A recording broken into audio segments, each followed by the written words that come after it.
তোমার চোখে চেয়ে দেখি আমি জীবনটাকে, ভালোবাসার স্মৃতিগুলো তোমাকে শুধু চাই।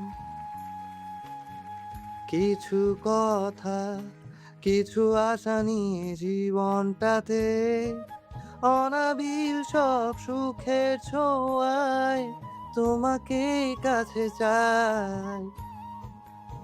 ওই সুদূর নীলিমায় মন হারিয়ে যেতে চায়, যেথায় সময় থেমে রয় তোমারই আশায়। নীলা তুমি কি চাও না রাতে ওই নীলিমায়, যেখানে দুটি মন এক হয়ে ছবির মতো জেগে রয়?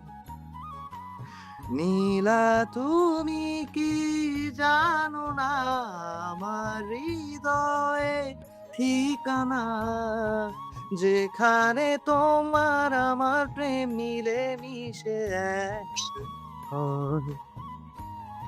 বিয়ের আসরে বধূ বেশে বসে আছে সারা।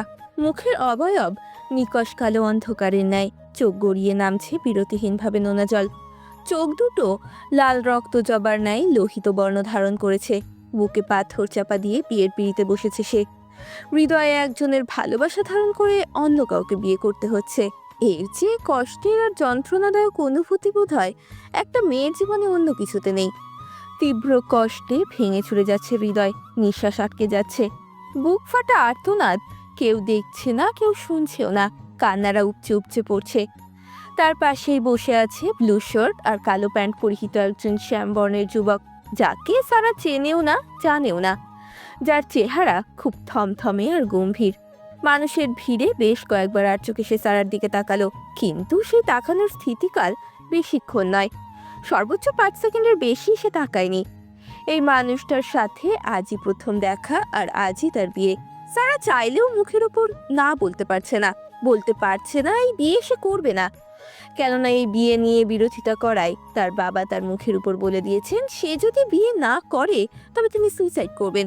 তার বাবা যে কখনো বাংলা সিনেমার নায়িকাদের বাবাদের মতো সস্তা ব্ল্যাকমেইল করবে এটা সে ভাবতেও পারেনি। বাবার চেয়েও তীব্র রাগ হচ্ছে তার পাশে বসে থাকা মানুষটির প্রতি। তার না হয় হাত পা বাঁধা, কিন্তু এই পুরুষ মানুষটি কেন বিয়ের আগে জানতে চাইলো না তার কার সাথে বিয়ে হচ্ছে? কেন মনে করলো না যার সাথে বিয়ে হচ্ছে তার সাথে কথা বলার প্রয়োজন? কেন জানতে চাইলো না এই বিয়েতে তার কোনো আপত্তি আছে কিনা? সে জানতে চাইলেই তো সারা গড় গড় করে বলে দিতে পারতো সে অন্য কাউকে ভালোবাসে। এই বিয়ে সে করতে পারবে না। জীবনটা এভাবে বাংলা সিনেমার মতো কাহিনীতে গড়তো না। এই পুরুষ মানুষটির চেয়েও বেশি রাগ হচ্ছে তার বন্ধু মহলের প্রতি। এই বন্ধু মহলের পাল্লায় পড়েই আজ জীবনটার নরকে পরিণত হলো তার। বন্ধুদের থেকে পরামর্শ চেয়েছিল সে। বন্ধুরা আশ্বস্ত করে বলেছিল, আরে, পাত্র আসলেই কি বিয়ে হয়ে যায় নাকি? পাত্র দেখবে, তোর সাথে কথা বলতে চাইবে, তবেই না বিয়ে হবে। পাত্র যখনই একা তোর সাথে কথা বলতে চাইবে তখনই বলে দিবি এই বিয়ে তুই করতে পারবি না, অন্য কাউকে পছন্দ করিস। এই কথা শুনে আজকাল যুগের কোনো ছেলেই বিয়ে করতে রাজি হবে না। সো চিল থাক। ওরা যা বলেছিল তার কিছুই ঘটেনি। পাত্ররূপে যে এসেছে সে একটা বারও তার সাথে কথা বলতে চায়নি। সোজা এসে বসে পড়েছে পিড়িতে। আর এখন তাদের বিয়ে হবে। কাজী সাহেব অলরেডি বিয়ে পড়ানো শুরু করে দিয়েছেন। শ্যামবর্ণের যুবকটি কবুল বলতে 2 সেকেন্ড সময়ও লাগায়নি, যেন সে কবুল কথাটা ঠোঁটের আগায় এনে অপেক্ষা করছিল কখন কাজী সাহেব বলতে বলবে আর সে বলবে। এদিকে পাক্কা 17 মিনিট সময় নিয়ে সারা কবুল বলল। কবুল বলার সঙ্গে সঙ্গেই তার ভেতরটা কেমন দুমড়ে মুচড়ে উঠল। হু হু শব্দে কেঁদে উঠল সে। এই তো 7 দিন আগের কথা। কাল বৈশাখীর মতো সারার জীবনটা তছনছ করতে শুরু হলো একটি কালো অধ্যায়ের। 4 বছর আগে থেকে তার খালাতো ভাই আরিয়ান তাকে পছন্দ করত। ভালোবাসার আহ্বান অনেকবার অনেকভাবে করেছে, কিন্তু সারা রাজি হয়নি। কিন্তু আরিয়ানের বিভিন্ন পাগলামির জন্য একটা সময় সারার মনেও আরিয়ানের জন্য ভালোবাসা সৃষ্টি হয়। সারাও সাড়া দেয় আরিয়ানের ভালোবাসার ডাকে। 6 মাস আগেই আরিয়ানের সাথে সম্পর্কে জড়ায় সারা। সেই সম্পর্কের কথা আরিয়ান তার বাড়িতে জানায়। সেখান থেকেই শুরু হয় এক নতুন অশান্তি।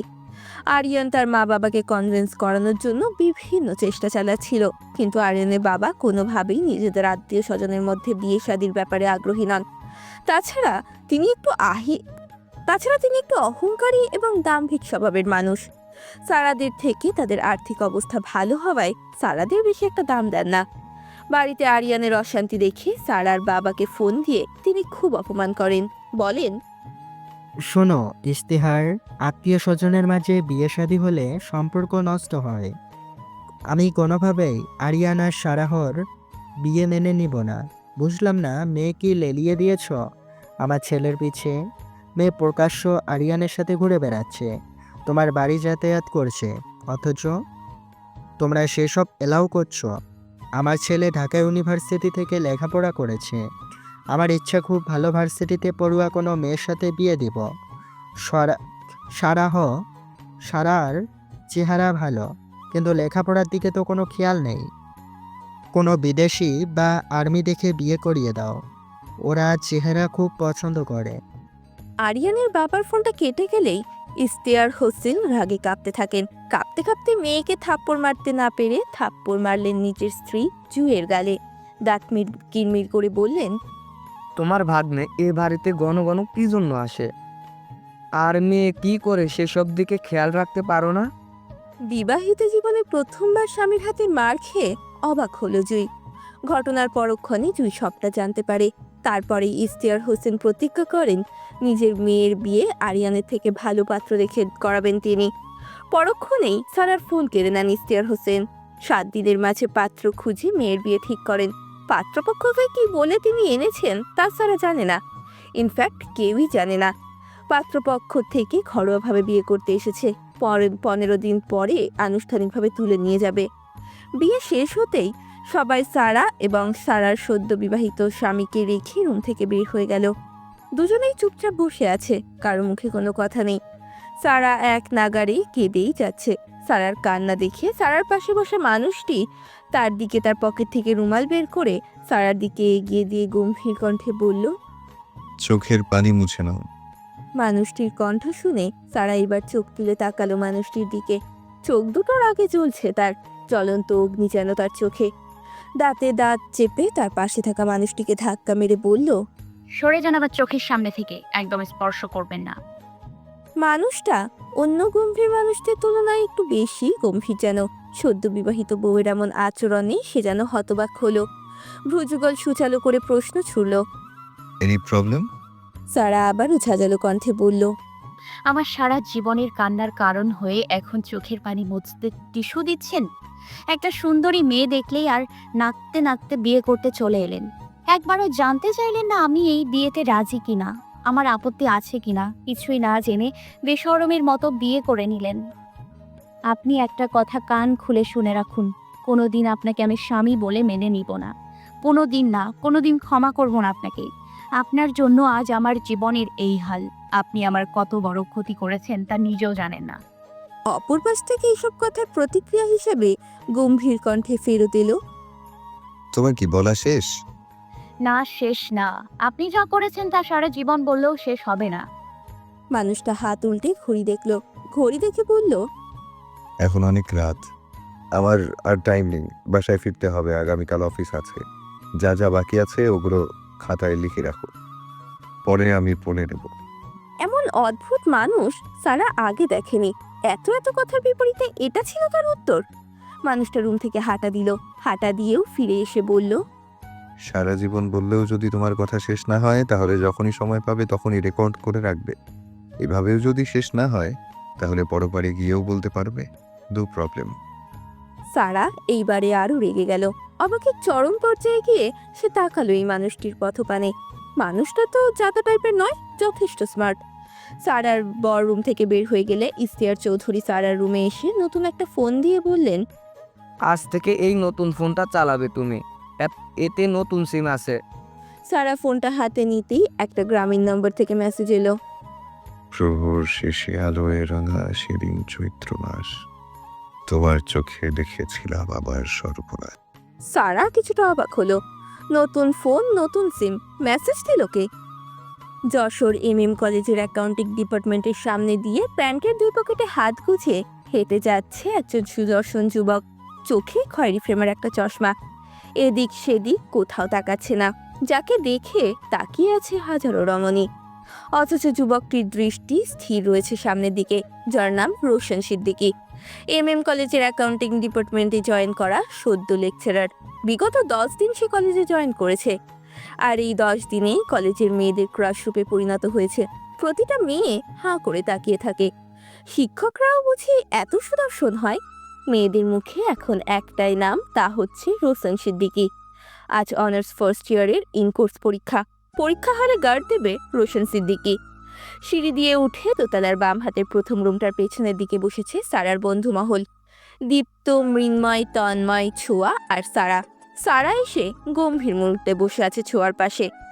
ওরা চারজন হাজারো চেষ্টা করেও জানতে পারে না সারার কি হয়েছে। এমন সময় ক্লাসরুমে প্রবেশ করলো রোশন সিদ্দিকী ক্লাসরুমে প্রবেশ করতেই সব মেয়েরা হাঁ করে তাকিয়ে রইল। একমাত্র সারারই চোখ কপালে উঠল। সারা একদম ভরকে গেল, মাথার মাঝে চক্কর দিয়ে উঠল তার। সবাই উঠে দাঁড়ালেও সারা উঠে দাঁড়ালো না। ছোঁয়া সারাকে চিমটি কেটে বলল, তারা তবুও উঠে দাঁড়ালো না। তার চারদিকটা কেমন যেন ঘুরছে। রোশন সিদ্দিকী সবাইকে হাতের ইশারা করে বসতে বলল। সবাইকে খাতার প্রশ্ন দেওয়া হয়ে গেলে ঘড়ি দেখে বলল, আপনাদের সময় শুরু। এখন 10টা বাজে। জাস্ট 12টা বাজতেই লেখা স্টপ করবেন। কেউ কারোর সাথে একটা কথাও বলবেন না, ঘাড় ঘোরাবেন না, তাহলে খাতা নিয়ে বের করে দেব। পরীক্ষার আগেই বলে রাখলাম। রোশন সিদ্দিকীর এমন কড়া নির্দেশে সবার মুখ চুপসে গেল। সবাই চুপচাপ লেখা শুরু করলো। গতকাল রাতে কান্নাকাটি করে সারা ঠান্ডা লেগে গিয়েছে। ক্লাসে বসে ঘন ঘন নাক টানছে সে। 5 সেকেন্ড পর পর নাক টানছে মেয়েটা। সর্দিতে ঘন ঘন নাক টানার মতো বিরক্তি আর বমি আসার মতো ঘটনা পৃথিবীতে দ্বিতীয়টা নেই। পেছনের বেঞ্চে বসে ঘটনাটার জন্য ভীষণ বিরক্ত হচ্ছে মৃন্ময়। সারার চুল টেনে ধরে বিরক্তি কণ্ঠে বলল, তোর কাছে মাপ চাই মা, যা আগে দয়া করে সর্দিটাকে ফেলে আয়। আমি একদম বিরক্ত হচ্ছি, ঘেন্না করছে। সারা পেছন ফিরে মুখ ঝামটা দিয়ে বলল, তা আমি যাব না, লিখতে পেছনে পড়ে যাব। তাদের জন্য যে ক্ষতি আমার হয়েছে তার জন্য এটুকু সহ্য কর। পুষিয়ে দেব, দয়া করে স্যারকে বলে বাইরে যা আর নাকটাকে পরিষ্কার করে আয়। ওই স্যারকে আমি বলতে পারবো না বাইরে যাব। তোর বাইরে যাওয়ার অনুমতি আমি চেয়ে দিচ্ছি। এই না, খবরদার, উনি যেন আমাকে না দেখেন। আমি ওনার সামনে দেখা দিতে চাই না। এমন সময় মৃন্ময় উঠে দাঁড়ালো। মৃন্ময় উঠে দাঁড়াতেই রোশন সিদ্দিকীর দৃষ্টি পড়ল মৃন্ময়ের দিকে। রোশন সিদ্দিকী একটা লুজ কাগজ নিয়ে মৃন্ময়ের দিকে এগিয়ে গেল। রোশন এগিয়ে আসতেই সারা মাথাটা সর্বোচ্চ নিচু করে দোয়া দুরুদ পড়ছে আর বলছে, আল্লাহ আমাকে যেন না দেখে। রোশন এগিয়ে এসে বলল, নিন। মৃন্ময় বোকা হাসি দিয়ে বলল, স্যার লুজ লাগবে না। রোশন সিদ্দিকী গম্ভীর কণ্ঠে বলল, তাহলে সমস্যা কি? আমি তখন থেকে দেখছি আপনারা কয়েকজন মিলে কথা বলছেন। সমস্যা কি? স্যার একটু বাইরে যাবে। রোশন সিদ্দিকী ভ্রুকুচকে বলল। হু ইজ সারা? মৃন্ময় সারার দিকে তাকিয়ে বলল, স্যার ওর নাম সারা। সারা জিভে কামড় দিয়ে মনে মনে বলল, আল্লাহ এই যাত্রায় বাঁচাও। বাঁচতে চাইলেই কি সব জায়গায় বাঁচা যায়? রোশন সিদ্দিকী গভীর চোখে সারার দিকে তাকিয়ে বলল, বাইরে যাবে কেন? স্যার ওর সর্দি লেগেছে। মৃন্ময়ের এমন কথা শুনে রোশন সিদ্দিকী অদ্ভুত চোখে তাকালো সারার দিকে। মুখের অবয়ব একদম থমথমে মুখে ভ্রু কুচকালো। কুচকে আসা ভ্রু নিয়ে রোশন সিদ্দিকী গম্ভীর কণ্ঠে উচ্চারণ করলো, হোয়াট? মৃন্ময় ফ্রেন্ড সার্কেলের মাঝে সবচেয়ে দুষ্টু আর চঞ্চল হওয়ার জন্য যে কোনো পরিস্থিতিতে যে কোনো কথা খুব ইজিভাবে বলে দিতে পারে। মৃন্ময় মুখের ভঙ্গি স্বাভাবিক রেখেই বলল, মানে স্যার ওর সর্দি লেগেছে, বাইরে যাবে একটু সর্দি ফেলতে, তাই বারবার আমাকে বলছে যে আমি যেন আপনার অনুমতি চেয়ে দিই। ও আসলে একটু ভয় পাচ্ছে, অনুমতি চাইতেন। সারার আগে ফুসফুস করতে করতে তাকালো মৃন্ময়ের দিকে। চোখের অবস্থা এমন যেন এক্ষুনি মৃন্ময়কে গিলে খেয়ে ফেলবে। সারা এমনিই আছে মহা বিপদে। এই লোকটার সামনাসামনি সে কোনোভাবেই পড়তে চায়নি। শুধুমাত্র এই মৃন্ময়ের চক্করে পড়ে আর ছেড়ে দেমা কেঁদে বাঁচি অবস্থা। জীবনে এমন বাজে পরিস্থিতিতে কখনো পড়েনি সারা। কেন যেন সবসময় সব অদ্ভুত ঘটনাগুলো তার সাথেই ঘটে। এমনি নিজের প্রেমিককে রেখে অন্য পুরুষের সাথে বিয়ে হওয়ায় হৃদয় পুড়ছে। তার উপর গত রাতে যার সাথে বিয়ে হয়েছে সে কিনা তারই কলেজের শিক্ষক হবে। এটা ছিল জীবনের দ্বিতীয় অন্যতম ধাক্কা। আগে যদি জানতো তার সাথে যার বিয়ে হচ্ছে সে তারই শিক্ষক, বাবার পা জড়িয়ে ধরে বলতো, বাবা বাবা আমিনার মা মারা গিয়েছে, আমাকে আমিনার বাবার সাথে বিয়ে দিয়ে দাও। আমার কোনো আপত্তি নেই, তবু এই স্যারের সাথে বিয়ে দিও না। আগে জানলে সবার সাথে যুদ্ধ করে হলেও এই বিয়েতে নাকচ করে দিত সে। পরপর কয়েকটা ঘটনায় সারার নাক কাটা যাচ্ছে লজ্জায়। ছি ছি, কি লজ্জা, কি লজ্জা! যার সাথে বিয়ে হয়েছে সে কিনা তারই শিক্ষক। বিয়ে হয়েছে সেটা ভালো কথা, তাও যদি আগে জানতো যে সে তার শিক্ষক তাহলে অন্তত কালকের ওই বাজে ব্যাপারটা করতো না। একটা নিঃশ্বাস ছেড়ে মনে মনে বলল, এই জন্য পথে ঘাটে ফকির দেখলে 5-10 টাকা দিতে হয়। ওদের দোয়া কাজে লাগে। ফকির দেখলে কখনো ফেরত দিই না বলে অন্তত একটা বিষয়ে বেঁচে গিয়েছি। উফ বাবা, আমি যে বাচাল ভাগ্যিস মুখ ফসকে বলে দেইনি যে আমার বয়ফ্রেন্ড আছে, তাহলে ইজ্জত যেটুকু আছে সেটুকুও যেত। রাতের অন্ধকারে তো বুঝতে পারিনি এই ব্যাটা এত মুডি আর এত গম্ভীর। আমি একটা মন খোলা মেয়ে, সদ্য খেয়েছি ছ্যাঁকা, তাতে বিয়ে হয়েছে দাম্ভিক এক্স পুরুষের সাথে। মানুষ যা অপছন্দ করে তাই কপালে জোটে। হিন্দি সিরিয়ালের মতো রোম্যান্টিক হিরো পছন্দ ছিল আমার, আর কপালে কিনা জুটলো একটা ডিপ জল। সারা মনে মনে দিন দুনিয়ার চিন্তা ভাবনা করেই যাচ্ছে। রোশন সিদ্দিকী জীবনে অনেক ধরনের সুপারিশ শুনেছে, কিন্তু কারো সর্দি ফেলার জন্য অন্য কারোর সুপারিশ জীবনে প্রথমবার শুনল। নিজের কাছে খুব অবাক লাগলো। সে অবাক আর বিরক্তি মাখা চেহারা চাপা কণ্ঠে উচ্চারণ করলো, স্ট্রেঞ্জ, ভেরি স্ট্রেঞ্জ। রোশন সিদ্দিকীর কথার টোন কেউ না বুঝলেও সারা ঠিকই বুঝতে পারলো। ইনফ্যাক্ট গতকাল রাতেই সে বুঝতে পেরেছে। তন্ময় একবার রোশন সিদ্দিকীর দিকে দৃষ্টিপাত করে মন দিল লেখায়। ছোঁয়া লিখছে আর রোশন সিদ্দিকীর কথা শুনছে। দীপ্ত লেখা বাদ দিয়ে হা করে রোশনের দিকে তাকিয়ে আছে। ওরা সকলেই রোশন সিদ্দিকীর স্ট্রং কথাবার্তায় কিছুটা হলেও কম্পিত হলো। খুব কম বয়সী লেকচারার এই প্রথম তারা দেখলো। তাছাড়া এই লেকচারার অনেক গম্ভীর আর চেহারা দেখে মনে হয় অধিক রাগী একজন মানুষ। তাছাড়া এই লেকচারার অধিক মাত্রায় নিয়ম নীতিও মেনে চলে, নিয়মের বাইরে গিয়ে কিচ্ছুটি করেন না। কলেজের সিনিয়র স্যাররা সবাইকে পই পই করে বলে দিয়েছে নতুন যে টিচার এসেছেন সে অনেক ট্যালেন্টেড একজন স্যার, বেয়াদবি করলে ক্ষমা নেই। অনেক স্ট্রং পার্সোনালিটির মানুষ তিনি। মৃন্ময় আর কোনো কথা বলল না। রোশন সিদ্দিকী থমথমে মুডে মৃন্ময়কে বলল, আপনি বসুন। মৃন্ময় বসে লিখতে শুরু করলো। সে লিখবে কি, কিছুই তো পারে না। এতক্ষণ তো গ্রুপ ধরে সবাই তন্ময়কে কপি করে লিখছিল। রোশন সিদ্দিকী সারার দিকে এইবার তাকালো। অভিজ্ঞ নয়নে সারার দিকে কিছুক্ষণ তাকিয়ে নিয়ে গম্ভীর কণ্ঠেই বলল, যান বাইরে যান কুইক। নিজের প্রয়োজনে অন্যকে ডিস্টার্ব করলে খাতা নিয়ে বের করে দেব। আপনাদের কয়েকজনের জন্য ক্লাসের সকল ছাত্রছাত্রীর সমস্যা হলো। সারা বোকার মতো রোশন সিদ্দিকীর দিকে তাকালো। এই মুহূর্তে তার অবস্থা পৃথিবীর সবচেয়ে করুণ অবস্থা। কেউ তো আর টেরও পারছে না যে গতকাল রাতে তাদের দুজনের বিয়ে হয়েছে। সারা মিনমিন কণ্ঠে বলল, না স্যার, আমি বাইরে যাব না। রোশন সিদ্দিকী এইবার গোল গোল চোখে সারার দিকে তাকিয়ে প্রশ্ন ছুল। আপনি বাইরে যাবেন না?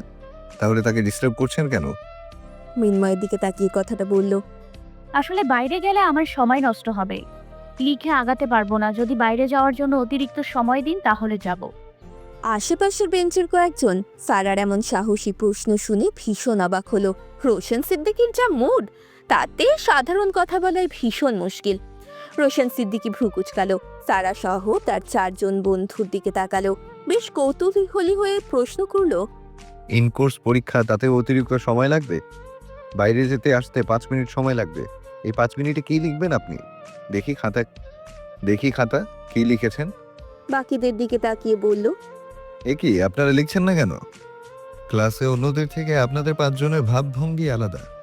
দীপ্ত মনে মনে মৃন্ময়কে গালি দিচ্ছে আর বলছে, তুই যদি স্যারকে না ডাকতি, স্যার কি ঘাড়ের কাছে এসে দাঁড়াতো? বাড়ি থেকে কি কিছু পড়ে এসেছি? স্যার দাঁড়িয়ে থাকলে কি লিখবো? এইদিকে সারাও আছে খুব বিপদে।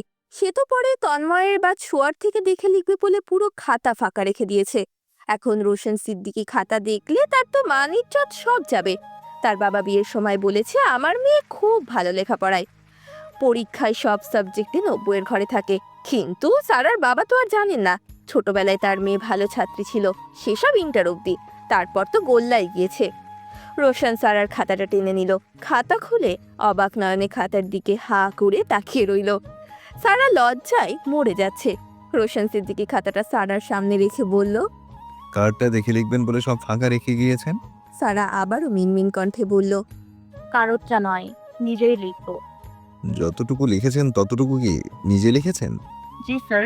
যাওয়ার সময় লাইব্রেরিতে দেখা করে যাবেন। রোশন সিদ্দিকী এইবার মৃন্ময়, দীপ্ত আর তন্ময়ের খাতার দিকে তাকিয়ে বলল। দেখি আপনাদের তিনজনের খাতা। ওরা তিনজন খাতা এগিয়ে দিল। রোশন খাতা মিলিয়ে দেখলো হুবহু তন্ময়ের লেখা কপি করে লেখা। ওদের দিকে তাকিয়ে বলল, কলমের কালি শেষ না, একেবারে ফটোকপি করলেই পারতেন। ওরা কেউ কোনো কথা বলছে না। রোশন এবার তন্ময়কে উঠিয়ে একদম সামনে দিয়ে দিল। তন্ময় উঠে যেতেই ওদের সকলের কলম থেমে গেল। রোশন এইবার সারার দিকে তাকিয়ে বলল। আপনি বাইরে গেলে যেতে পারেন। সারা আবারও মিনমিন কণ্ঠে বলল, না, যাব না। এতটুকু বলতেই প্রবল জোরে পরপর 3টে হাঁচি দিল। সেই হাঁচিতে নাক দিয়ে সর্দি বের হলো। রোশন দ্রুত পকেট থেকে টিস্যু বের করে সারার খাতার উপরে রেখে জায়গা ত্যাগ করলো। সারা দ্রুত টিস্যু নিয়ে নাক পরিষ্কার করে জানালা দিয়ে ফেলে দিয়ে মনে মনে বলল, এই অঘটন কি এক্ষুনি হওয়ার ছিল? 12টা বেজে গেল। ওদের পরীক্ষা শেষ। হাসতে হাসতে দম বন্ধ হয়ে যাচ্ছে দীপ্ত, মৃন্ময় আর ছোঁয়ার। ওরা গড়াগড়ি দিচ্ছে একে অপরের উপর। ছোঁয়া বলল, ভাগ্যে ছাড়া আকাশটা স্যারের গায়ের উপর করেনি, কি হতো তাই ভাবছি। ওদের হাসি দেখে সারা বলল, এত হাসাহাসি বাদ দে। তোদের বুদ্ধি নিয়ে আবার জীবনের যা সর্বনাশ হওয়ার তা হয়ে গিয়েছে।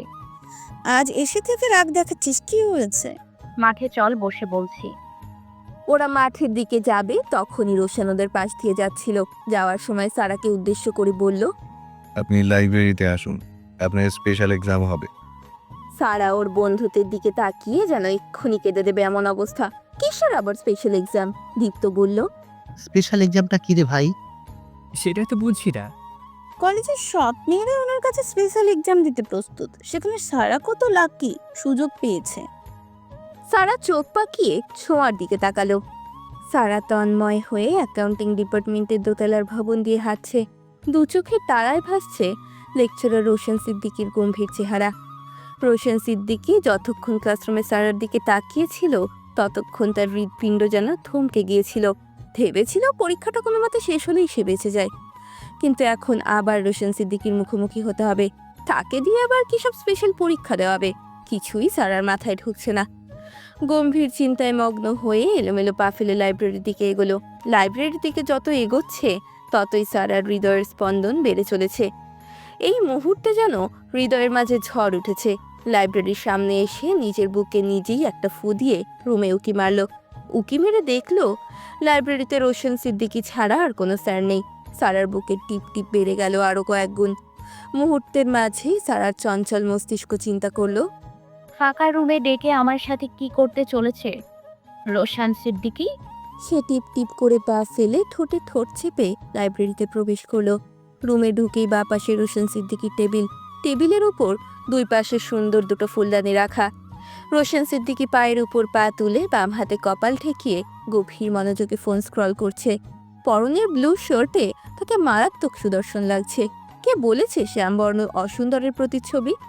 তাহলে রোশন সিদ্দিকীকে দেখে কলেজ ভর্তি সমস্ত সুন্দরী মেয়েরা হাঁ করে তাকিয়ে থাকতো না? তাকে নিয়ে কল্পনায় প্রেমের রাজ্য গড়তো না? তাকে দেখার জন্য হলেও ক্লাস মিস দিত না? তাকে ভেবে রাত দিন এক করতো না? সৌন্দর্য আল্লাহর অশেষ নিয়ামত, তা যে কোনো বর্ণেরই হতে পারে। সারা রোশন সিদ্দিকী টেবিলের সামনে গিয়ে মুখ কাচুমাচু করে দাঁড়ালো। রোশন সিদ্দিকী কি টের পেল তার সামনে কেউ এসে দাঁড়িয়েছে? নাকি টেরই পেল না? তাকে দেখে সারা কিছুই অনুমান করতে পারছে না। রোশন সিদ্দিকী আনমনে ফোন স্ক্রল করে চলেছেন। সারা ঘন ঘন চোখের পলক ফেলে রোশন সিদ্দিকীর দিকে তাকাচ্ছে, কিন্তু রোশন সিদ্দিকীর কোনো হেলদোল নেই। সারা তাকে কি বলে সম্বোধন করবে কিছুই বুঝতে পারছে না। এইদিকে গত রাতে তার সাথে বিয়ে হয়েছে এই মানুষটার। বিয়ে হলেও স্বামী হিসেবে মেনে নিতে পারেনি এক ফোঁটাও। তাই হ্যাঁ গো ও গো বলে সম্বোধন করা তো সম্ভব নয়। আবার স্যার ডাকতেও কেমন সংকোচ হচ্ছে। এক রাজ্য চিন্তা মাথায় নিয়ে সারা শুকনো কাশি দিয়ে নার্ভাস কণ্ঠে বলল, আমাকে আসতে বলেছিলেন? রোশন সিদ্দিকী ফোনের ওয়ালপেপার থেকে চোখ সরিয়ে দৃষ্টি নিক্ষেপ করলো সারার দিকে। সেই দৃষ্টি এতই গভীর যে সারার হৃদয়ে তোলপাড় সৃষ্টি করলো। এমন ভয়ঙ্কর গম্ভীর চোখের দৃষ্টি সারা আগে পরে কখনো দেখেনি। এই দৃষ্টি সারাকে আবারও থমকে দিল। প্রচন্ড নার্ভাসে ঘন ঘন জিভ দিয়ে ঠোঁট ভিজিয়ে নিচ্ছে। রোশন সিদ্দিকী গভীর মনোযোগে সারার আপাদমস্তক চোখ বুলিয়ে নিয়ে বলল, লাইব্রেরিতে প্রবেশের পূর্বে টিচারদের অনুমতি নিতে হয় জানেন না? সারার কাছে খুবই অবাক লাগছে রোশন সিদ্দিকীর ব্যবহার। সারা মনে মনে ভাবছে, তাদের যে সদ্য বিয়ে হয়েছে সে কথা কি এই মানুষটা ভুলে গিয়েছে, নাকি গত রাতের ব্যবহারের জন্য এই বিয়ে ভেঙে দিতে চাইছে? সেও কি শহরের মতোই ফ্যামিলির চাপে বিয়ে করতে বাধ্য হয়েছে? এটা তো হতে পারে না। ওনাকে দেখে তো মোটেও অতটা ফ্যামিলি ভক্ত ছেলে মনে হয় না। জোরপূর্বক কেউ বিয়ে দেবে এমনও তো মনে হয় না। উনি যথেষ্ট ম্যাচিওর্ড আর ব্যক্তিত্ব সম্পন্ন মানুষ। তাহলে কাহিনীটা কি? গত রাতেই তো তুমি করে কথা বলেছিল, এখন আবার আপনি কেন? আর যদি বৈবাহিক সম্পর্ক না রাখতে চাইবে তাহলে তো গত রাতে সোজা সাপটা জানিয়ে দিত, নাকি আজ জানিয়ে দেবে? ওনার তরফ থেকে না রাখলে তো বড় বাঁচা বেঁচে যাব। ডিভোর্স দিয়ে দিলেই ভালো। ওনার জন্যই আরিয়ান ভাইয়ের সাথে আমার ভালোবাসা পূর্ণতা পায়নি। কিন্তু ডিভোর্স যদি দিয়েই দেয়, আমিই বা কিভাবে ডিভোর্সি স্বামীর কলেজে লেখাপড়া করব? ওনার সামনে মুখ দেখাবো কিভাবে? জীবনটা কোথা থেকে কোথায় নিয়ে যাবে আল্লাহ ভালো জানে। সব দোষ এই রোশান স্যার।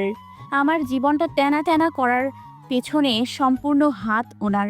উনি যদি উদ্ভটভাবে আমাকে বিয়ে না করতেন তাহলে আজ কলেজের স্যার আমার বর হতো না, সেই স্যারের সাথে ডিভোর্সও হতো না। সেই ডিভোর্সি স্যার বউ হয়ে আজ এই কলেজে পড়াশোনা করা লাগতো না, নিজের প্রেমিককেও হারান লাগতো না। সব দোষ এই রোশান নামক কাল সাপের। আমার সাথে এত এত অন্যায় করার জন্য আমিও এত সহজে ছাড় দিব না।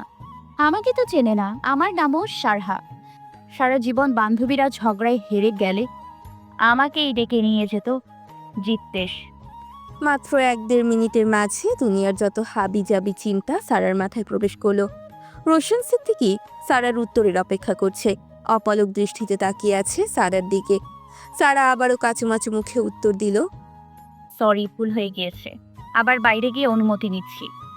বলেই সারা বাইরে যেতে পা বাড়ালো। রোশন সিদ্দিকী খানিকটা মুড নিয়ে চেয়ারের দিকে দৃষ্টি নিক্ষেপ করে বলল, বসুন। সারা নিঃশব্দে বসলো।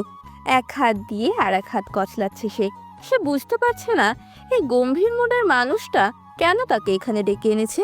সারা এবার মিহি কণ্ঠে বলল, আমাকে ডেকেছেন কেন? রোশন সিদ্দিকী খেয়াল করলো সারার নাক ঘামছে, চেহারায় কিছুটা দুশ্চিন্তা। সে সারার দিকে তাকিয়ে শান্ত কণ্ঠে জিজ্ঞেস করলো, আর ইউ নার্ভাস? সারা চোখ টেবিলে নামিয়ে জবাব দিল, না স্যার। রোশন সিদ্দিকী সারার দিকে পানির বোতল এগিয়ে দিল, বলল, আপনার গলা শুকিয়ে এসেছে, পানি খেয়ে নিন। সারা পানির বোতলের মুখ খুলে ঢক ঢক করে পানি খাচ্ছে। রোশন এক নজরে তাকিয়ে আছে সারার পানি খাওয়ার দিকে। সারা পানি খাওয়া শেষ করে বোতলটা টেবিলের উপর রাখতে যেতেই বোতল পড়ে টেবিল ভেসে গেল পানিতে। টেবিলে থাকা গুরুত্বপূর্ণ কাগজপত্র সব ভিজে গেল। সারা দ্রুত নিজের ওড়না দিয়ে পানি মুছে নিচে ফেললো। পানি মুছতে মুছতে বারবার বলছে, সরি স্যার, আমি বুঝতে পারিনি। রোশন সিদ্দিকী কোনো কথার উত্তর দিল না। সে বিরক্তি মুখে সারার দিকে তাকিয়ে রইল। রোশন সিদ্দিকীর এই চোখের দৃষ্টি সারাকে অপমানের অনলে পোড়ালো। এই দৃষ্টি সারাকে অপমানিত করছে। সারা আবারও মান ইজ্জত হারালো। মনে মনে বলল, এইসব অকাজ আর দুর্ঘটনা এনার সামনে কেন ঘটছে? দুনিয়াতে কি ঘটনা ঘটার মতো আর কেউ অবশিষ্ট নেই? সারা কিছু বলতে যাবে ঠিক তখনই রোশন সিদ্দিকী বলল, আপনি কি বাচ্চা? কেন? সামান্য একটা পানির বোতল সামলাতেও পারেন না? সারা চুপ রইল। মনে মনে বলল, এখন ন্যাকামি হচ্ছে। বাচ্চা না, বুড়ি না, জেনেই তো আবার ঠিকই বিয়ে করে নিলি। সারাকে চুপ থাকতে দেখে রোশন আবারও বলল, আপনি অ্যাগেইন এক্সাম দেবেন, স্পেশাল এক্সাম। কেন স্যার? আমি বলেছি তাই। বলেই খাতায় গিয়ে দিল রোশন সিদ্দিকী। সারা খাতা টেনে নিয়ে বলল, এটাই কি স্পেশাল এক্সাম স্যার? না, সেটা টাইম মতো হবে, এখনই নয়। সারা কৌতূহল প্রবণ হয়ে জিজ্ঞেস করলো, কোন বিষয়ের উপর এক্সাম স্যার? রোশন সিদ্দিকী সারার দিকে আবারও গম্ভীর দৃষ্টি নিক্ষেপ করে বলল, স্পেশাল সাবজেক্টের উপর স্পেশাল এক্সাম। স্পেশাল সাবজেক্ট কোনটা স্যার? রোশন সিদ্দিকী এবার খানিকটা মুড নিয়ে বলল, এত কথা বলেন কেন আপনি? আগে লিখুন, দেখি কি কি লেখেন। সারা খাতাটা নিয়েছে ঠিকই, কিন্তু কিছুই লিখতে পারছে না। কি লিখবে সে? সারা বছর তো কোনো লেখাপড়াই করেনি। পরীক্ষার খাতায় সম্পূর্ণ বানিয়ে বানিয়ে লিখে আসে। এখন তো আর বানিয়ে লিখলে রোশন সিদ্দিকী পড়ে শোনাবে। এতে ইজ্জত যতটুকু আছে সেটুকু আর থাকবে না। হঠাৎ সারার মাথায় একটা দুষ্টু বুদ্ধি এলো। গত রাতের কথা মনে পড়ে গেল তার। সে খাতায় লিখতে শুরু করলো, দেখুন, গত রাতের ব্যবহারের জন্য আমি সরি, কিন্তু তার মানে এই না যে আমি আপনাকে ক্ষমা করে দিচ্ছি। আমাকে জোর করে ইচ্ছার বিরুদ্ধে বিয়ে করার জন্য আমি কোনোদিন আপনাকে ক্ষমা করব না। তবে হ্যাঁ, আমি জানতাম না যে আপনি আমার কলেজের স্যার। জানলে ওসব ব্যবহার করতাম না। দেখুন স্যার, আপনি আমার শিক্ষক, আমি আপনার ছাত্রী, আপনি আমার গুরুজন, আমার কাছে সম্মান ডিজার্ভ করেন আপনি। সেই হিসেবে আমি গত রাতে খারাপ ব্যবহার করেছি, দয়া করে ওসব মনে রাখবেন না। আপনি আমার গুরুজন, আমার ভুল হবে স্বাভাবিক বিষয়, ক্ষমা করা আপনার দায়িত্ব। গত রাতের রাগ পুষে রেখে যেন আমাকে ফেল করিয়ে দেন না। আপনার কাছে বিনীত অনুরোধ, এসব ব্যক্তিগত রাগে যেন আমাকে ফেল করাবেন না। শিক্ষক হয় পিতার সমতুল্য, কিন্তু আপনি বরের সমতুল্য কিভাবে হলেন বুঝতে পারিনি। গত রাতের ব্যাপারটা স্যার হিসেবে না দেখে বর হিসেবে দেখে আমাকে ক্ষমা করুন। রোশন সিদ্দিকী ফোন স্ক্রলের ফাঁকে ফাঁকে দেখছে সারা খুব মন দিয়ে লিখছে। সারাকে এত মনোযোগ দিয়ে লিখতে দেখে রোশন সারাকে বলল, দেখি আপনার খাতাটা কি লিখেছেন। সারার চোখ মুখের সমস্ত নার্ভাস ভাব আপনা আপনি কেটে গেল। সে একগাল হেসে রোশনের দিকে তাকিয়ে বলল, লেখা শেষ হয়নি তো। যা লিখেছেন অতটুকুই দেন, দেখলেই বুঝবো। সারা খাতাটা রোশনের দিকে এগিয়ে দিল। রোশন টেবিল থেকে চশমাটা নিয়ে খাতার দিকে দৃষ্টি দিতেই তার চোখ কপালে উঠল। সে অদ্ভুত দৃষ্টিতে সারার দিকে তাকিয়ে বলল, হোয়াট ইজ দিস? এসব কি? পরীক্ষার খাতায় আপনি ব্যক্তিগত রচনা লিখছেন? সারা মৃদু হেসে বলল, আমার কি দোষ? আপনিই তো বলেছেন যা যা বলতে ইচ্ছা করে আমি যেন খাতায় লিখে দিই, তাই লিখছিলাম। রোশন এইবার আরো বেশি অবাক হয়ে সারার দিকে তাকালো। তার জীবনে এত বেশি বিস্মিত সে আগে কখনো হয়নি। অবাকতার কণ্ঠে বলল, হোয়াট? তাই বলে সরকারি খাতায় আপনি এসব লিখবেন? পাগল আপনি? আপনি তো আর খাতা কিনে দেননি লেখার জন্য, যা পেয়েছি তাতেই লিখেছি। রোশন ডানে বামে তাকালো, বিরক্তিতে ভ্রু কুঁচকালো। চোখে মুখের অবস্থা এমন যে এই মেয়েটা কি আসলে পাগল? পরীক্ষার খাতায় কেউ এসব লেখে? রোশন টেবিলের উপর দুই হাত রেখে সারার দিকে সরাসরি দৃষ্টি নিক্ষেপ করে বলল, আপনি কিন্তু এখানে রীতিমতো বেয়াদবি করলেন। একজন শিক্ষকের সাথে এ ধরনের বেয়াদবি করাতে আপনাকে যে কোনো শাস্তি দিতে পারি।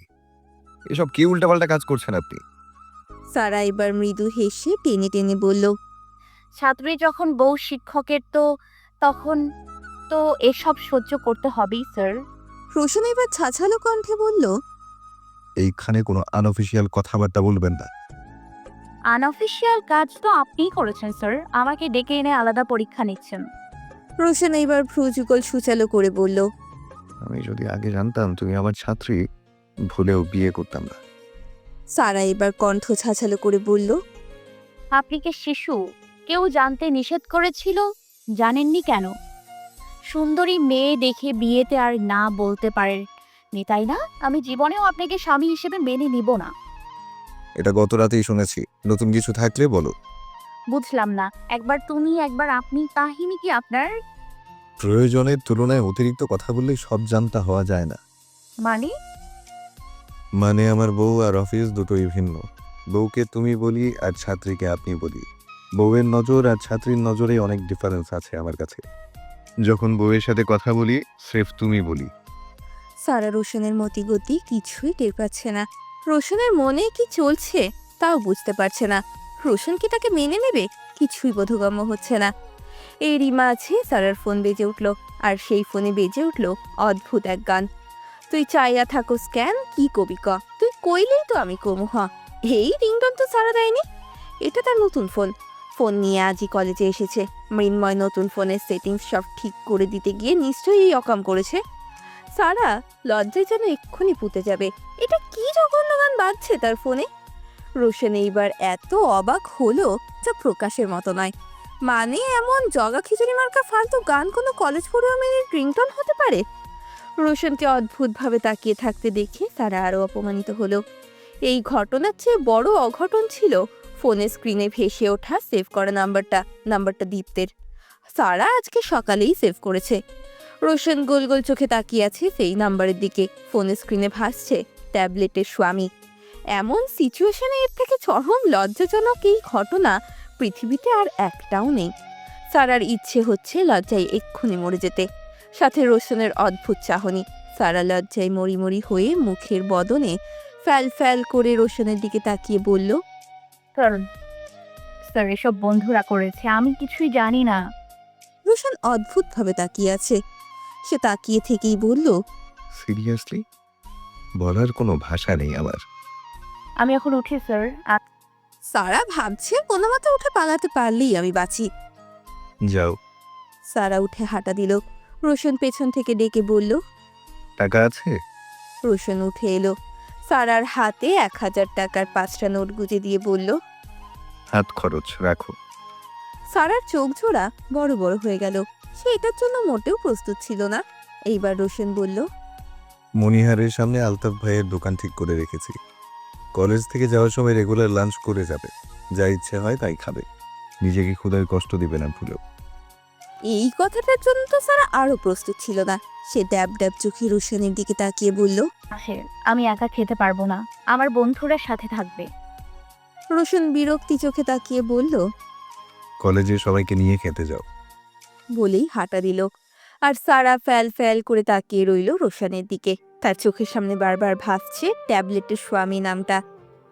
নিজের মেয়ের সমবয়সী একটা মেয়েকে বিয়ে করে ভাড়া বাসায় এসে উঠলেন জুবাইর আহমেদ। জুবাইর আহমেদ যে আজ বিয়ে করে সরাসরি বউ নিয়ে আসবেন সে কথা স্বপ্নেও জানতো না তার একমাত্র মেয়ে তরি। বাবার দ্বিতীয় বিয়ে কোনো সন্তানের জন্য সুখকর সংবাদ নয়, কিন্তু তরি বাবার দ্বিতীয় বিয়ে স্বাভাবিকভাবেই নিয়েছে। তবে অস্বাভাবিক লেগেছে বাবার পাশে থাকা মেয়েটির বয়স দেখে। নিজের চোখকে যেন সে বিশ্বাস করতে পারছে না। তার বাবা বিয়ে করবে ভালো কথা, তাই বলে তার বয়সে একটা মেয়েকে বিয়ে করবে? তার চেয়েও অবাক করা ঘটনা, তাদের দুজনের নাকি লাভ ম্যারেজ। খুব কম হলেও দুজনের বয়সের পার্থক্য 35 বছর তো হবেই।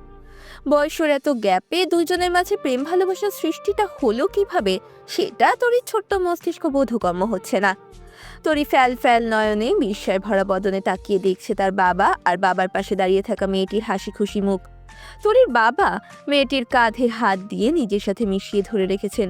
গা ভর্তি তরির মায়ের সব গহনা, সাথে একটা সুটকেসও আছে। মা মারা যাওয়ার পর আজ 2 বছর পূর্ণ হলো। মা মারা যাওয়ার পর থেকে জীবনের সব সুখ শান্তি হারিয়ে গিয়েছে।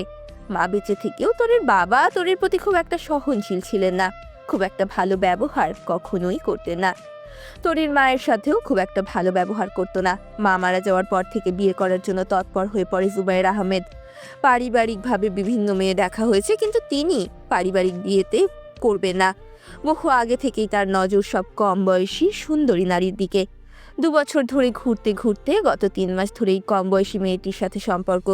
মেয়ের বাবা মা মেনে না নেওয়ার জন্য মেয়েটি বাড়ি থেকে পালিয়ে আসে।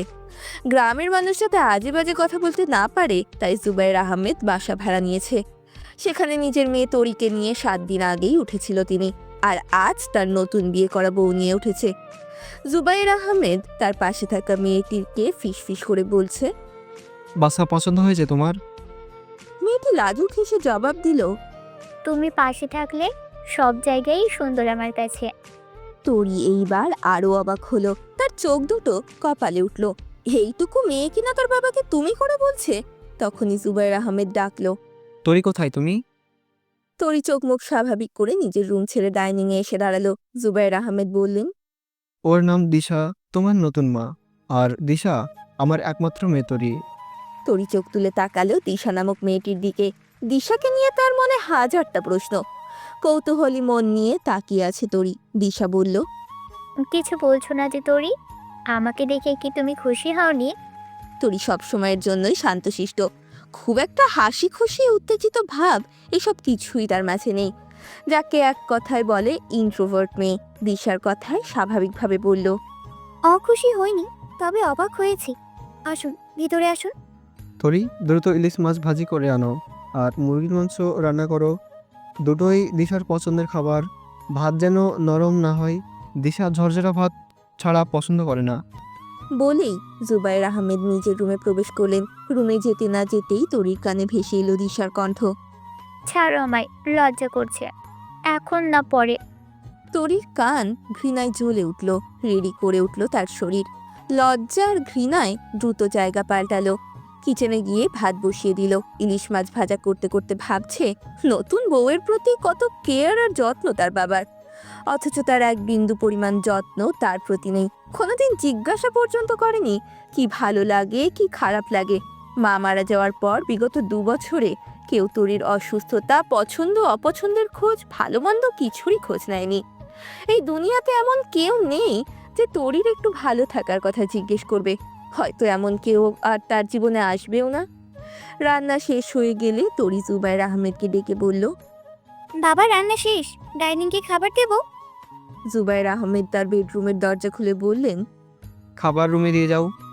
তরি খাবারগুলো নিয়ে একে একে রুমে দিয়ে আসলো। জুবাইর আহমেদ আবারও দরজা লাগিয়ে দিলেন।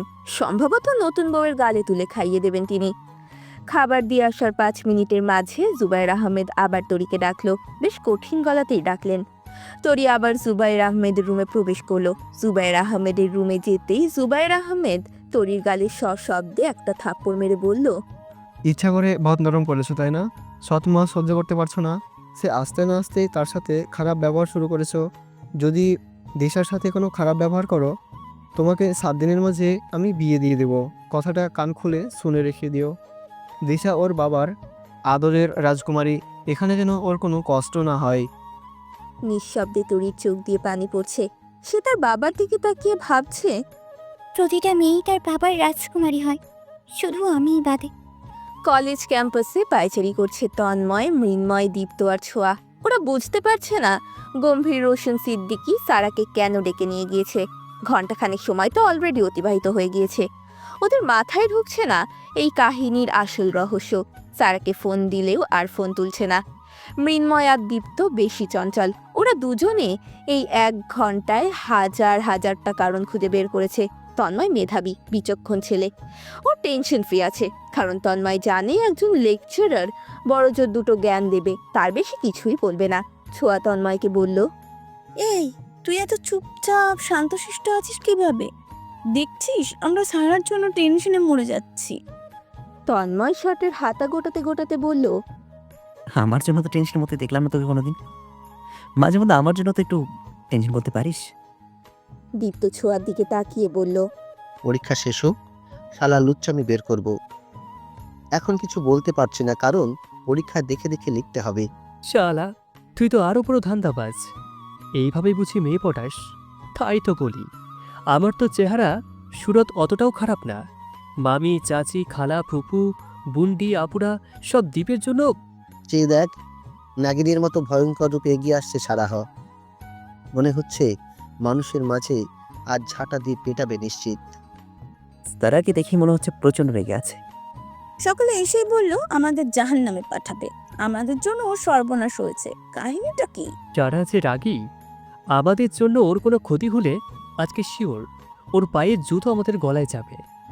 ছোঁয়ার তো চিন্তা নেই, ছোঁয়ার গালে জুতার বাড়ি তন্ময় গাল বাড়িয়ে নিয়ে নেবে। পেঞ্চি মারা বন্ধ কর। জীবনে তো কাউকে ভালোবাসো নেই, বাসলে বুঝতে। এমন সময় সারা ওদের মুখোমুখি এসে দাঁড়ালো। রাগে চোখ দুটো ছুটে যাচ্ছে ওর, থরথর করে কাঁপছে সমস্ত শরীর।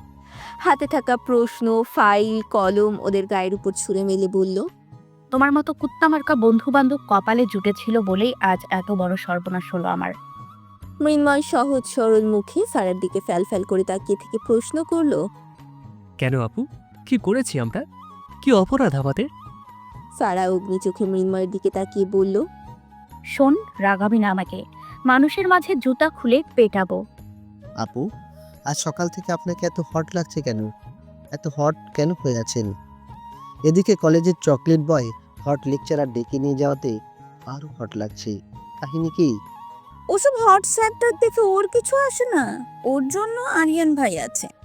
সারা দীপ্তের দিকে তাকিয়ে বলল, ওই স্যারকে গিয়ে বলে দিব কিন্তু এসব বলছিস। আর মিন্ময়ের বাচ্চা, তোর জন্য আজ আমি ধরা খেয়েছি। তোকে বলেছিলাম আমি সর্দি ফেলতে যাব, সর্দি কি তোর গায়ে গিয়ে পড়েছিল? মৃন্ময় দুষ্টুমি করে বলল, আমার না, আর একটু হলে আমাদের ড্যাসিং হিরো রোশান সিদ্দিকের গায়ে গিয়ে পড়ছিল। স্পেশাল কি এক্সাম নিল? কি স্টিচ দিয়েছে নাকি? সারার আগে কটমট করতে করতে বলল, তওবা তওবা আস্তাগফিরুল্লাহ। উনি স্যার স্যার কিসের সমতুল্য জানিস না? আগের স্যারা ছিল পিতার সমতুল্য, তার পরের স্যারা এলো কাকার সমতুল্য, আর এখনের স্যারা তো সোজা ভাইয়ের সমতুল্য। তোরা অনায়াসে বরের নজরে দেখতে পারিস। কপাল খারাপ আমাদের, স্যালার ম্যাডামগুলো সব বিবাহিত, কম বয়সী যেগুলো আছে তাও সিনিয়র। সিনিয়র হলেও সমস্যা নেই, কিন্তু মায়েরা ভাইয়ের সেলফিশ। ছেলেরা ইজিলি ছাত্রী বিয়ে করবে, কিন্তু এই মহিলাগুলো জীবনেও ছাত্র বিয়ে করবে না। তাই আমাদের ছেলেদের সিদ্ধান্ত নেওয়া উচিত আমরা আর বিয়ে করব না। না শোন, ছোঁয়া আর সারা সমস্ত মহিলাদের জানিয়ে দিস, তোদের জন্য একটা দুঃসংবাদ, আমরা ছেলেরা সিদ্ধান্ত নিয়েছি আমরা আর বিয়ে করব না। সারা রেগে বলল, তাতে মেয়েদের পাকা ধানে মই গেল। ছেলেরা চিতায় উঠেও মেয়ে মানুষের দিকে নজর দেয়, ওরা আবার বিয়ে না করে থাকবে? গে হলে যা হয় আর কি। চুপ সবাই, সারা সকাল থেকে রেগে আছে, ওকে আর খাপাস না। ঠান্ডা মাথায় শোন কি হয়েছে। বলি তন্ময় সারার হাত ধরে মাঠে বসালো। একে একে ওরা সবাই বসলো। কি হয়েছে সারা, আমাদের খুলে বল। তোকে রাগাতে সবার ভালো লাগে, কিন্তু তোর কোনো সমস্যা, বিপদে আপদে আমরা জীবন দিয়ে হলেও তোর পাশে থাকবো। হ্যাঁ সত্যি করে বল, কি হয়েছে সারা? আমরা আছি তো, তোর চিন্তা কিসের? কোনো সমস্যা হয়েছে তোর? ওই স্যার লাইব্রেরিতে নিয়ে কোনো অসভ্যতা করেছে? স্যার বলে মাফ করবো না, একদম আলু ভর্তা বানিয়ে দেবো। সেই ছেলে কি দেখতে এসেছিল? সারার চোখে পানি চলে এলো। সারার পরিবার বাদে একমাত্র বিশ্বস্ত জায়গা ওর বন্ধু মহল। এই বন্ধু মহলের কাছেই একমাত্র রাগ, দুঃখ, সমস্ত আবেগ প্রকাশ করতে পারে সারা। চোখের পানি ছেড়ে বন্ধুদের দিকে তাকিয়ে বলল, ওরাই তো বলেছিলি দেখতে আসলে কিচ্ছু হয় না। আজকাল যুগে কেউ পাত্রের সাথে কথা না বলে বিয়ে করে না। কই সেসব তো কিছুই হলো না। সে ছেলে বিয়ের আগে আমার সাথে 1 মিনিটও কথা বলেনি। তন্ময়, ছোঁয়া, দীপ্ত, মৃন্ময় চারজনের মাথায় যেন আকাশ ভেঙে পড়ল। চারজনই চরম অবাক হয়ে প্রশ্ন করল। তার মানে কি তোর বিয়ে হয়ে গিয়েছে? সারার কান্নার মাত্রা বাড়ল। এইবার আরো আবেগপ্রবণ হয়ে কাঁদতে কাঁদতে বলল, হ্যাঁ, গত রাতেই 15 দিন পর আনুষ্ঠানিকভাবে তুলে নেবে। ছোঁয়া কপালে হাত দিল। মৃন্ময়, দীপ্ত, তন্ময় হতবাক হলো। সারাকে কি বলবে বুঝতে পারছে না। দীপ্ত বলল, আরিয়ান ভাই জানে? আর তুই এভাবে বিয়েটা করলি কেন? বিয়ে না করে উপায় ছিল না। বাবা মরে যাবার হুমকি দিচ্ছিল। রিয়ান ভাই মানে জানিয়েছিস কিছু? সব জানি, কিন্তু আমি তার থেকে কোনো রেসপন্স পাইনি। সব তো তোরা জানিসই, খালু বাবাকে অপমান করেছে। এত সবের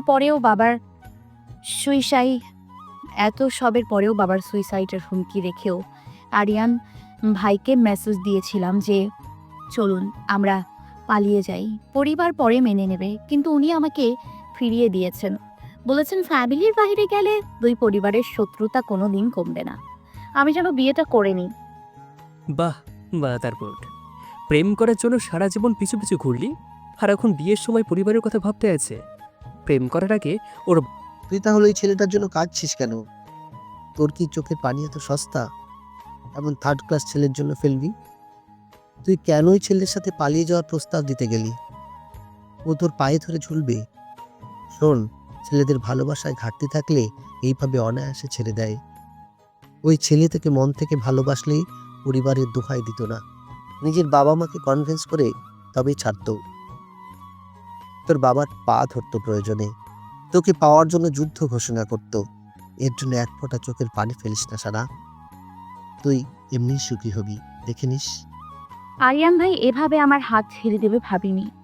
মানুষ যতটা বলে আসলে ততটা করে না সারা, এই জন্য আমি কাউকে বিলিভ করি না। তন্ময়ের দিকে তাকিয়ে কথাটা বলল সে।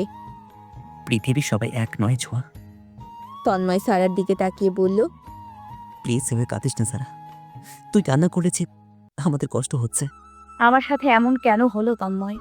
কি অপরাধ ছিল আমার? কেন অচেনা অজানা একজন মানুষের সাথে বিয়ে হলো আমার? কেন যাকে ভালোবাসতাম তাকে পেলাম না? চেনা মানুষ অচেনা হবে, অচেনা মানুষ আপন হবে, এটাই তো দুনিয়ার নিয়ম। কখনো সাময়িক দুঃখ, মানুষের চিরস্থায়ী সুখের কারণ হয় সারা। আল্লাহ হ্যাজ বেটার প্ল্যান। এত কাঁদছিস কেন সাহারা? তুই একটা প্রতিবাদী মেয়ে, অন্য মেয়েদের থেকে আলাদা যে চিট করলো তার জন্য কাঁদছিস? তোর সাথে কিন্তু এটা যাচ্ছে না, একদমই যাচ্ছে না। খারাপ লাগছে, কষ্ট হচ্ছে, ঘৃণা হচ্ছে, সব একসাথে হচ্ছে আমার। আমি কি করব এখন সোয়া? আরিয়ানের কাছে যেতে চাস? কখনো না। কষ্টে মরে যাব, তবুও বেইমানের কাছে যাব না। তার চেয়ে বড় কথা, যেভাবেই হোক বিয়েটা আমার হয়ে গিয়েছে। এই মুহূর্তে তাকে আমি মেনে নিতে পারছি না, কোনোদিন পারবো কিনা জানি না, কিন্তু আরিয়ানের কাছেও যাব না। কেন মেনে নিতে পারছিস না কেন? দেখতে কেমন?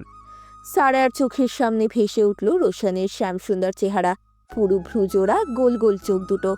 সারা রোশনের চেহারা কল্পনা করে উত্তর দিল, সুদর্শন। আরিয়ানের মতন? তার চেয়েও বেশি সুদর্শন। অত ফর্সা নয়, তবে ফর্সার চেয়েও অধিক সুন্দর সে, যাকে এক বাক্য উপমা দেয়া যায় শ্যামসুন্দর পুরুষ। বয়স কেমন? 30-এর বেশি হবে না, হাইট? 5 ফুট 8 থেকে 10 হবে। শিক্ষাগত যোগ্যতা? ঢাকা ইউনিভার্সিটি থেকে বিবিএ এমবিএ শেষ করেছে। পেশা? চাকরি করে ভালো কোনো চাকরি। শেয়ারিং আছে, রোমান্টিক আছে? আছে, তবে রোমান্টিক নয়। আমার মতো এত কথা বলে না, তন্ময়ের মতো কথা কম বলে। অনেক কিছু মিল আছে তন্ময়ের সাথে। তন্ময় ফর্সা, সে ফর্সা নয়। সারার মন ভালো করতেই ওর বন্ধু মহল এসব করছে। সারা যেন সহজেই ওর স্বামীকে মেনে নিতে পারে, অতীত ভুলতে পারে, সেই চেষ্টাই করছে সকলে মিলে। আরে ভাই, সে তো বলিউডের নায়ক। এমন ছেলে কপালে জুটেছে, তাও তুই ওই সাদা বাঁদরের জন্য কাঁদছিস? ভাই আমি শুনেই ফিদা, এমন নায়ক ছিল তোর কপালে? আমাদের রোশন স্যারের সঙ্গে কিন্তু 90% মিল। প্রফেশন ছাড়া সব মিলেছে।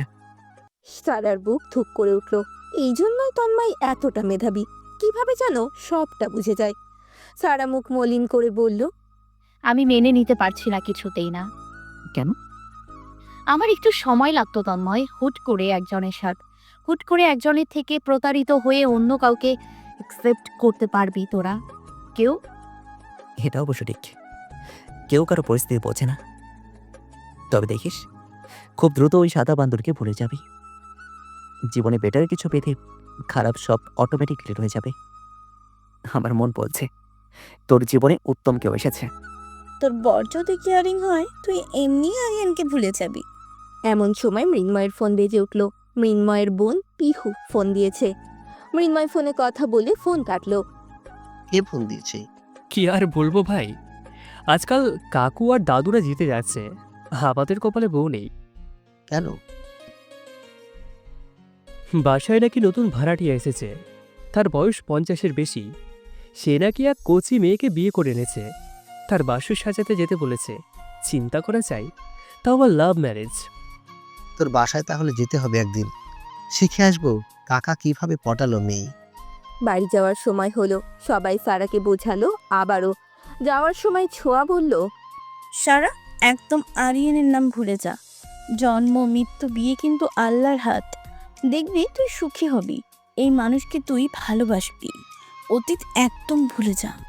সারা কোনো উত্তর দিল না, শুধু একটা নিঃশ্বাস ছাড়লো। সন্ধ্যা 7টা বাজে। গোলাপি রঙের বড় পুতুলটা জড়িয়ে ধরে তীব্র মন খারাপ নিয়ে বিছানায় বসে আছে সারা। বিগত 7 দিনের হিসাব সে মেলাতে পারছে না। তার জীবনটা কিভাবে যেন এলোমেলো হয়ে গেল। কি হওয়ার কথা ছিল আর কি সব ঘটে গেল। যাকে ভালোবেসেছিল যখন তার শক্ত করে হাত পা ধরার কথা, সে তখন বাঁধনটা আলগা করে দিল। হঠাৎ একজন অচেনা মানুষের সাথে জুড়ে গেল তার জীবনটা। ইচ্ছেই হোক বা অনিচ্ছেই, বিয়েটা তো তার হয়ে গিয়েছে। সারা জীবন অশান্তির অনলে পড়লেও এই বাঁধন ছেড়ে বেরোনো সহজ হবে না। এমন সময় সারার রুমে লাইট জ্বলে উঠল। কৃত্রিম আলো চোখে পড়তেই সারা চোখে হাত দিয়ে কৃত্রিম আলো রশ্মিকে আটকানোর চেষ্টা করলো। রুমে কে প্রবেশ করে আলো জ্বালালো সেটা সারা তাকিয়ে দেখার আগ্রহ প্রকাশ করলো না। তার এক আকাশ সমান অভিমান মা বাবার প্রতি, সেই অভিমানকে অব্যাহত রেখেই কারো দিকে তাকালো না। সারার মা বিছানায় সারার পাশে বসলেন। সারার বাবা সারার পড়ার টেবিল থেকে চেয়ার টেনে এনে সারার কাছাকাছি এসে বসলেন। সারার মা বললেন, মামুনি, তুমি চুপ থাকলে আমার বাড়িও অন্ধকারে ডুবে থাকে। সারাদিন তোমার চঞ্চলতা মাতিয়ে রাখে এ বাড়ি। তুমি চুপ থাকলে মনে হয় প্রাণহীন আমার বাড়ি। সারা কোনো উত্তর দিল না। সারার বাবা সারার দিকে তাকিয়ে বললেন, তোমার জন্মের পর আমার আর কোনো সন্তান নেয়নি, তা নিয়ে আমি কোনোদিন মাথা ঘামাইনি। তোমাকে আমি এত ভালোবেসেছি, আমার মনে হয়েছে আমার কোনো সন্তানের প্রয়োজন নেই। তুমি একাই আমাকে প্রশান্তি দেওয়ার জন্য যথেষ্ট। আমি কখনো তোমাকে নখের আঁচড়ও দেইনি। তোমার চোখে পানি দেখলে আমার হৃদয়টা পুড়ে ছাই হয়। তুমি কিছু চাওয়ার আগেই আমি এনে হাজির করেছি। তোমার পোশাক আমি নিজ হাতে পরিষ্কার করেছি। এখনো তোমার পোশাক আমি ধুয়ে দেই। তোমাকে গালে তুলে খাবার খাইয়ে দেই। কোনোদিন হিসাব করে টাকা দেইনি। তোমার মন খারাপ দেখলে আমি রাতে ঘুমাতে পারিনি। তোমার জ্বর হলে সারা রাত আমি পাশে বসে থাকি। তুমি কি জানো না, তুমি ছাড়া আমার আর কেউ নেই মা। সেই তুমি আমার সাথে অভিমান করে থাকলে আমি সহ্য করতে পারছি না। আমি জানি আমি অন্যায়ভাবে তোমার বিয়েটা দিয়েছি, এটা অনুচিত ছিল আমার। কিন্তু এই ছাড়া তুমি কথা শুনতে না। তোমার খালু তোমাকে তোমার আম্মুকে ছোট করে কথা বলেছে। আমাকে যা বলতো তা মেনে নিতাম, কিন্তু তোমাকে করা অপমান আমি মেনে নিতে পারিনি।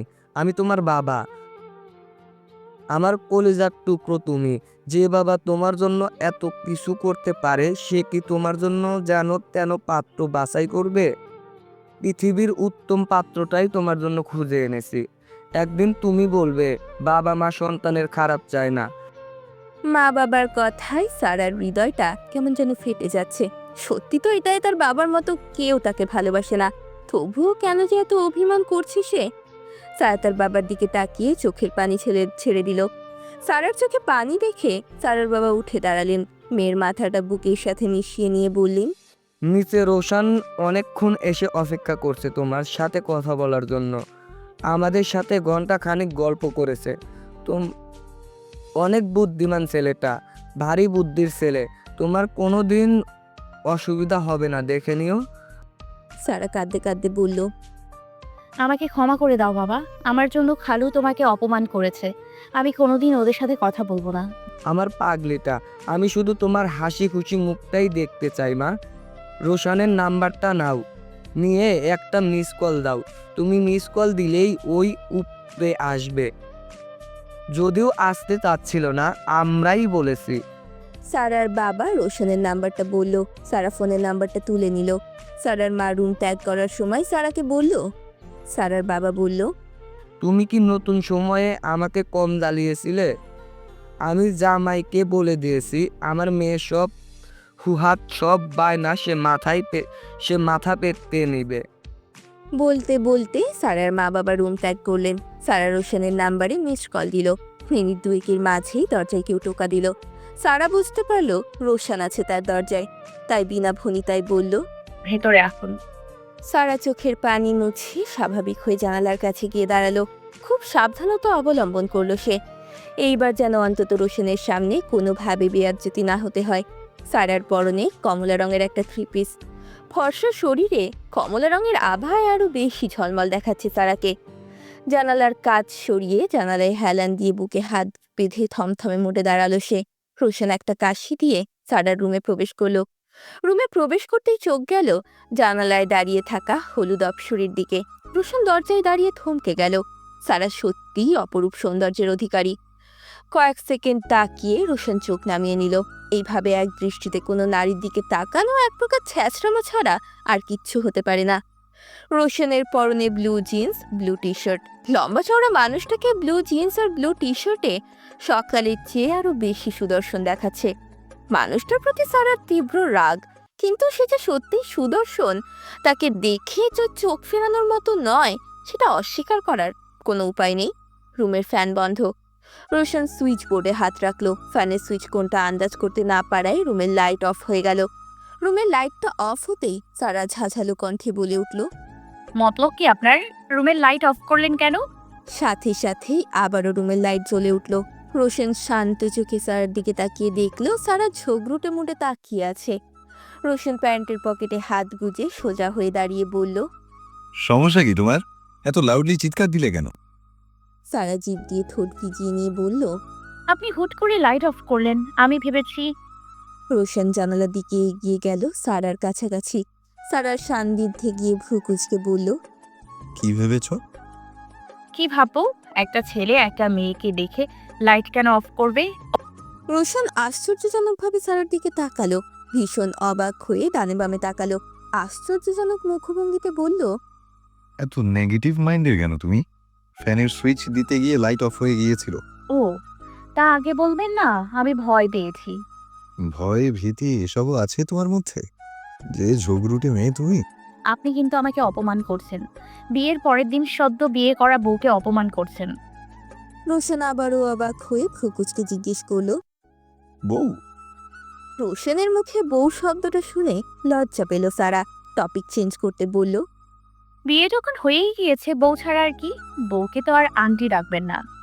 রোশন শান্ত কণ্ঠে বলল, তুমি তো এই বিয়ে মানো না, আবার নিজেকে বউ দাবি করছো। কেন মানবো আমি? কেন মানবো আমি? আপনি আমার অনুমতি ছাড়া কেন আমাকে বিয়ে করেছেন? তোমার বাবাকে আমি বলেছিলাম তোমার সাথে কথা বলতে চাই।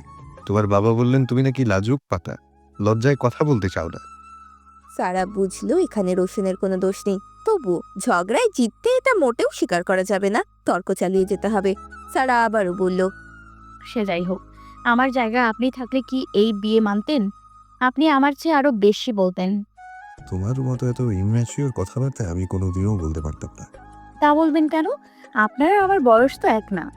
আপনি হলেন একজন বুড়ো আর আমি একটা বাচ্চা মেয়ে।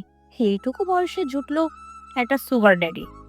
রোশনের মাথায় যেন এবার আকাশ ভেঙে পড়লো, তার মস্তিষ্ক যেন ভোতা হয়ে এলো। দিন শেষে কিনা তাকে সুগার ড্যাডি কথাটা শুনতে হলো। রোশন অবাকের চরম পর্যায়ে গিয়ে চোখের চশমা খুলে বলল, হোয়াট? কি বললে? আমি সুগার ড্যাডি?